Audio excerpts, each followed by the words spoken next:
Fluid and electrolyte imbalance. Daily जो हमारे पास requirement होती है एस्टीमेट में वो 25 to 30 मिलीलीटर पर केजी पर डे के हिसाब से हमारी बॉडी को रिक्वायरमेंट होती है फ्लूइड्स की। हमारे पास फ्लूइड्स की बेसिकली वेट के हिसाब से होता है। अगर फर्स्ट 10 केजी में हम 100 ml तक फ्लूइड दे सकते हैं, नेक्स्ट 10 केजी का वेट हो जाए तो उसमें 50 हमारे पास ml पर केजी के हिसाब से दे सकते हैं। रिमेनिंग में हमारे पास जो होगा वो 20 ml पर केजी पर डे के हिसाब से दे सकते हैं। एक फार्मूला हो जाए जिसे हम पार्कलैंड फार्मूला कहते हैं। इसमें जो हम डे के हिसाब से कर रहे थे ना, पार्कलैंड फार्मूला में हम आर के हिसाब से करते हैं जिसमें फर्स्ट 10 केजी में 4 ml तक दिया जाता है, नेक्स्ट 10 केजी 8 करके 2 ml तक दिया जाता है, रिमेनिंग में 1 ml पर केजी पर आवर के हिसाब से दिया जाता है। वो कंडीशन जिसमें फ्लूइड ज़्यादा लॉस हो, like fever, sweating, diarrhoea, tracheostomy, इसमें फ्लूइड ज़्यादा लॉस होता है ना, तो हम इन फार्मूले से भी हम ज़्यादा फ्लूइड पेशेंट को दे सकते हैं, ठीक है, डिपेंडिंग अपॉन लॉस। फ्लूइड एक तो होता है क्रिस्टलॉइड, दूसरा कोलेक। क्रिस्टलॉइड में नॉर्मल सिलाइन आता है, रिंगल लैक्टेट आता है, डेक्सट्रोल सॉल्यूशन आता है। कोलॉइड में हमारे पास एल्बुमिन आता है, उसके अलावा हेमसेल आता है, ठीक है। फ्लूइड में हमारे पास एक होता है हाइपोवोलीमिया, हाइपोवोलीमिया या like burns, haemorrhage, vomiting, diarrhoea हो में हमारे पास हाइपोवोलीमिया कंडीशन हो जाती है। उसको करेक्ट करने के लिए हम आईवी क्रिस्टलॉइड देते हैं। हाइपोवोलीमिया तब होती है जब हमारे पास कंजेस्टिव हार्ट फेलियर हो या एक्सेसिव फ्लूइड की इनटेक हो चुकी हो, तो अब हम क्या करते हैं, फ्लूइड की रिस्ट्रक्शन करते हैं, साथ में डायूरेटिक्स देते हैं।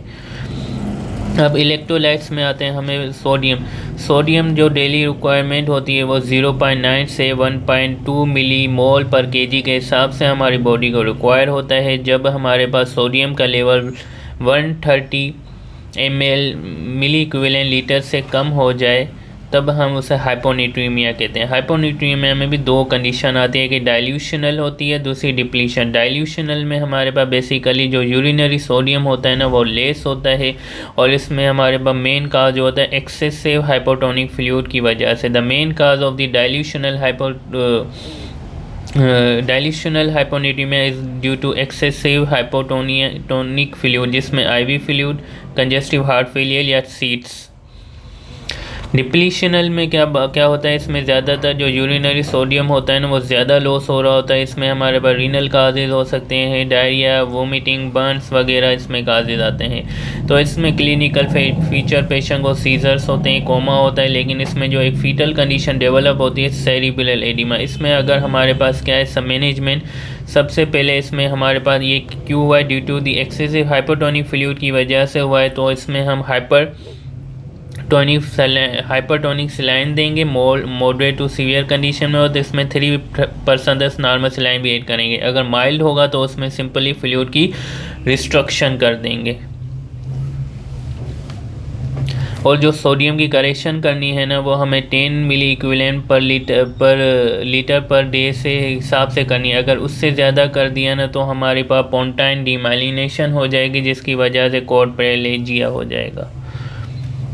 उसके बाद जब सोडियम का लेवल हमारे 145 मिली इक्विवेलेंट लीटर से बढ़ जाए तो वो हमारे पास हाइपरनेट्रीमिया कहलाता है। हाइपरनेट्रीमिया की अगर काज की बात करते हैं, डायबिटिक इंसिपिडस, जिसमें प्योर वाटर लॉस होता है। दूसरा गेन ऑफ दी सोडियम का गेन ज़्यादा हुआ है। सोडियम का गेन तब होगा जब हमने पेशेंट को हाइपरटोनिक सलाइन सॉल्यूशन दे दिए हैं।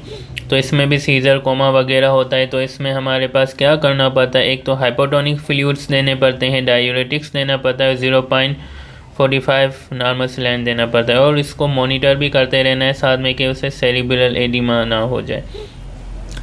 अगर हम क्लोराइड की बात करते हैं तो daily requirement of the chloride जो होती है 2300 मिलीग्राम पर डे के हिसाब से। अगर क्लोराइड का लेवल 96 मिली इक्विवेलेंट से हमारे पास कम हो जाए तो वो हाइपोक्लोरीमिया कहलाता है। हाइपोक्लोरीमिया क्यों होगा, वोमिटिंग की वजह से, डायरिया की वजह से, या मेटाबॉलिक अल्कलोसिस की वजह से। तो इसमें हमारे पास मेन काजेज ये हमारे पास BCQs आ सकता है, कंडीशन सीनेरियो में दे सकते हैं। मसल क्रैम्पिंग होती है और हाइपोटेंशन होती है, इसमें काज को ट्रीट करेंगे। दूसरा हमारे पास नॉर्मल सलाइन देंगे। उसके बाद अगर हमारे पास तो इसका लेवल हमारे पास 106 मिली इक्विवेलेंट से बढ़ जाए तो वो हाइपर क्लोरीमिया कहलाता है। इसमें क्यों हुआ है? कंजस्टिव रीनल फेलियर है, जिस मेटाबॉलिक एसिडोसिस है। इसमें भी हमारे पास एक तो IV फ्लूइड देंगे, डायूरेटिक्स देंगे, कास को ट्रीट करेंगे। उसके बाद हम आते हैं पोटेशियम पर। Daily requirement of the potassium 30.5 ग्राम पर डे के हिसाब से रिक्वायरमेंट होती है। अगर पोटेशियम का लेवल 3.5 मिली इक्विवेलेंट लीटर से कम हो जाए तो वो हाइपोकेलीमिया कहलाता है। हाइपोकेलीमिया के काज में रीनल काजेज होते हैं। रीनल काजे में डायूरेटिक्स हो सकती हैं, कॉर्न डिजीज़ हो सकती हैं। अदर देन रीनल काजे में vomiting, diarrhoea, cellular shift due to the insulin की वजह से ट्रांससेल्यूलर शिफ्ट हो रहा है, उसकी वजह से हो सकता है।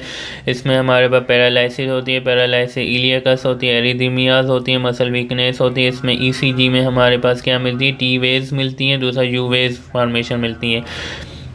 इसमें हमारे पास पेशेंट हमारे पास आ रहा है और मॉडरेट है तो उसमें ओरल कैल्शियम KCl दे देंगे, और जो हमारे पास करेक्शन करता है 40 to 100 milliequivalent per day के हिसाब से। अगर मॉडरेट सीवियर कंडीशन में तो उसमें IV KCl देंगे 10 मिली इक्विवेलेंट पर आवर के हिसाब से देंगे विदाउट मॉनिटरिंग। विद मॉनिटरिंग के साथ जब हम मॉनिटरिंग कर रहे हैं तो उसे हम 20 मिली इक्विवेलेंट पर डे के हिसाब से दे सकते हैं। लेकिन अगर 5 मिली इक्विवेलेंट से हमारे पास इसका ज़्यादा हो जाए तो वो हाइपरकेलीमिया कहलाता है। हाइपरकेलीमिया के काज में भी वही रीनल काजे में CKD आता है, AKD आ सकता है, हाइपोअल्डोस्टेरोन, हेमोलाइसिस, एसिडोसिस, बर्न्स। इसमें पैरालिसिस, एरिथमिया, इसमें टॉल P वेव्स मिलती हैं, वाइड QR। इसमें सबसे पहले पेशेंट के हार्ट को स्टेबलाइज करने के लिए कैल्शियम ग्लूकोनेट देते हैं। उसके अलावा हमारे पास डायूरेटिक्स देते हैं, फ्लूइड देते हैं और इंसुलिन ग्लूकोज भी देते हैं। इंसुलिन ग्लूकोज इसलिए देते हैं ताकि हमारे पास जो इंट्रासेल्यूलर शिफ्ट होता है ना वो सही हो जाए। सही है। उसके बाद हम कैल्शियम पे आते हैं। कैल्शियम हमारी बॉडी को रिक्वायर होता है 1 मिलीग्राम पर डे के हिसाब से। अगर कैल्शियम का लेवल 2.6 से बढ़ जाए तो वो हमारे पास क्या कहलाता है? हाइपरकेलीमिया। हाइपरकेलीमिया जब PTH का लेवल ज़्यादा हो, रीनल में इश्यूज़ हो तो एक्सक्रीशन कम हो रही होती है तो इसमें एब्डोमिनल पेन होगा, स्टोन फॉर्मेशन होगा, बोन पेन हो गया। दूसरी हमारे पास जो थायोजाइड ड्रग्स होती है ना, इट आल्सो काजेज हाइपरकेल्सीमिया। तो इसमें हमारे पास पेशेंट को रिहाइड्रेट करते हैं, लूप डायूरेटिक्स देते हैं, कैल्सीटोनिन हेमोडायलिसिस करते हैं। अगर हमारे पास कैल्शियम का लेवल कम हो जाए 2 तो इसमें क्यों कम हुआ है? PTH कम है, विटामिन D डेफिशिएंसी है, ड्रग्स है, इसमें टेटनी वगैरह, इसमें ट्रॉसिक साइन मिलती हैं। दूसरा इसमें IV कैल्शियम ग्लूकोनेट दे दो, oral calcium plus vitamin D दे दो in mild to moderate condition. IV calcium gluconate हम सीवियर कंडीशन में देते हैं। That's all about for today.